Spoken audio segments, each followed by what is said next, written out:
হয় নমস্কাৰ প্ৰিয় দৰ্শক নতুন এটি উপস্থাপনৰ সৈতে মই ফেৰদৌছ চাব আৰম্ভ কৰিছে ফেৰদৌছ এটি ব্লগ হয় নিশ্চয়কৈ মই বৰ্তমান উপস্থিত আছো গুৱাহাটী মহানগৰীৰ আদাবাৰীত মোবাইল ওল্ড নামৰ এক বিশেষ ইনষ্টিটিউট য'ত ইতিমধ্যে চাই আছে যে কেমেৰা পাৰ্চনক অনুৰোধ ৰাখিছো দৃশ্যাংকন দেখিবলৈ আৰু যদি আপুনি যদি ভাবিছে যে এখন মই মোবাইল ৰিপেয়াৰিঙৰ কাম শিকিম বা কোৰ্চ কৰিম তেন্তে নিশ্চয়কৈ আপুনি আহিব পাৰে মোবাইল ওল্ডত মোৰ লগত উপস্থিত আছে মোবাইল ওল্ডৰ স্বত্বাধিকাৰী মিষ্টাৰ আফতাব দা ওকে প্ৰথমতে মোৰ চেনেলত মোৰ এয়া আজিৰ এইখন ইনষ্টিটিউটৰ হেৰি স্বত্বাধিকাৰী আপোনাক পোনপ্ৰথমে স্বাগতম জনাইছো প্ৰায় আপোনালোক কি কি সুবিধা ৰাখিছে বা ছাত্ৰছাত্ৰী কেনে ধৰণৰ হেৰি পাব প্ৰশিক্ষণ পাব ফাৰ্ষ্ট অফ অল বহুত ধন্যবাদ তুমি যে তোমাৰ ইউটিউবত এইটো অকণমান মানে পপুলাৰ কৰিবৰ কাৰণে ভিডিঅ'টো আপলোড দি আছা আৰু 2 নম্বৰ মই বিচাৰিম কি যিসকল ব্যক্তি ঘৰত বহি আছে গেম খেলি আছে বা বিভিন্ন ধৰণৰ মানে ইউজলেছ কাম কৰি আছে সো তেখেতসকলে যেন ওলাই আহি হাতৰ বিদ্যা এটা শিকে কাৰণ হাতৰ বিদ্যাৰ কেতিয়াও মানে বহি কেনে মানে কি ক'ম আৰু ৱৰ্ড নাই মানে বহি থাকিব নালাগে ইনকাম পইচা কিবা না কিবা পইচা এটা আহিবই মই তুমি ভাল কথা কৈছা নিবনুৱা মানুহৰ কাৰণে তোমাৰ মানে এটা ভাল কৰ্ম সংস্থাপন মই ইমানখিনি অসমীয়া একচুৱেলি মই গুৱাহাটী লোকেল লেংগুৱেজত ক'ব যাম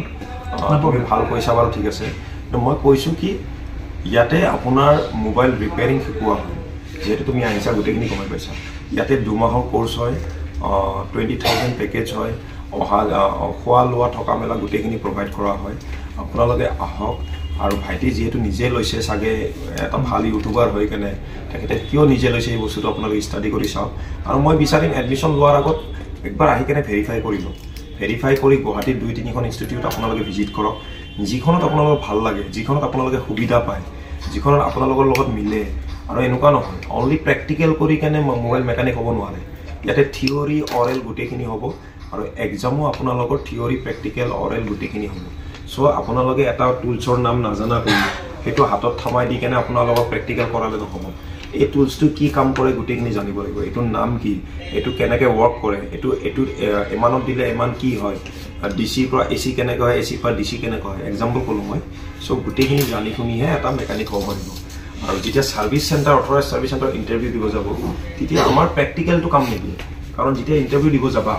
তেতিয়া আপোনাৰ থিয়ৰীটো লাগিব থিয়ৰী এটা কুৱেশ্যন সুধিব অৰেলি সুধিব সেই তেতিয়া এনচাৰটো দিব জানিব লাগিব সো মই বিচাৰিম কি যিসকল ব্যক্তি ইনষ্টিটিউট খুলিছে তেখেতসকলক ৰিকুৱেষ্ট কৰিম কাৰণ চবেই বিজনেছ কৰি আছে ময়ো বিজনেছ কৰি আছোঁ সেই আপোনালোকে শিকাই আছে বহুত ৱেল এণ্ড গুড কিন্তু অকণমান ভাল টিচাৰ ৰাখি আপোনালোকে থিয়ৰীটো শিকাবৰ কাৰণে চেষ্টা কৰক যেহেতু মই নিজে ইয়াত আহিছোঁ ইয়াৰ বিষয়ে নতুন এটা আমি বাৰ্তা দিব বিচাৰিম কিয়নো গুৱাহাটীৰ ভিতৰত ফাৰ্ষ্ট বুলি ক'লে মোবাইল ওল্ডক ক'ব লাগিব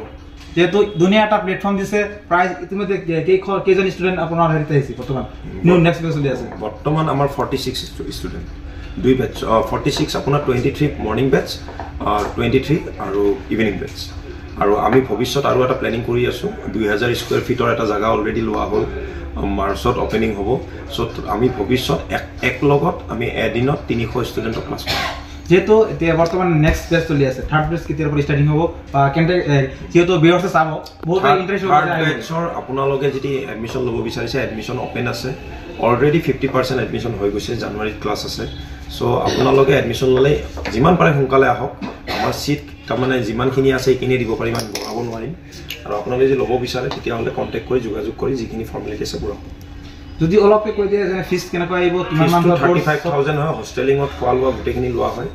আৰু আপোনাৰ যদি হোষ্টেল নালাগে আপুনি নিজে ভাড়াত থাকে বা অহা যোৱা কৰে তেতিয়াহ'লে আপোনাৰ 20,000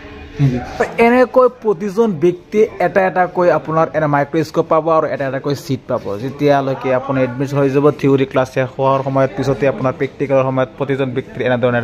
এটাকৈ চিট দি দিব আপুনি আপোনাৰ নিজত বহি আপুনি নিজে প্ৰেক্টিছ কৰিব আৰু দুজন শিক্ষক আছে এয়া আমাৰ এজন তাক বহি আছে আৰু এনেকৈ আপোনালোকে বহি ক্লাছ কৰিব পাৰিব আপোনাৰ সকলো সমাধান পাই যাব এইটো ইনষ্টিটিউটত ইয়াত কোনো বেছিকেলি লোকেল ব্যক্তি নাই বুলি ক'ব পাৰি আৰু ইয়াৰ হৈছে অসমৰ নামনি অসমৰ পৰা উজনি অসমলৈকে আৰু বৈদ্য অসমলৈকে প্ৰতিজন জিলাৰ মানুহ আছে এইখন ইয়াত একদম তিনিচুকীয়াৰ পৰা আৰম্ভ কৰি চাউথ চালমাৰলৈকে ইয়াৰ ব্যক্তি আছে যিহেতু মই নগাঁও মই হৈছে মিডিল অসমৰ চবেই আপোনালোকে ইয়াত আপোনালোকৰ ইচ্ছা যে মোবাইল ৰিপেয়াৰিং কাম শিকিম তেন্তে আপোনালোকে আহিব পাৰে এটা ধুনীয়া এখন ইনষ্টিটিউট সেয়া হৈছে মোবাইল ওল্ড হৈছে আদাবাৰীত থকা মোবাইল ওল্ড আহিব আপুনি যোগাযোগ কৰিব পাৰে স্ক্ৰীনত নাম্বাৰ দিয়া আছে যোগাযোগ কৰক আৰু এডমিশ্যন লওক জানুৱাৰীৰ পৰা নেক্সট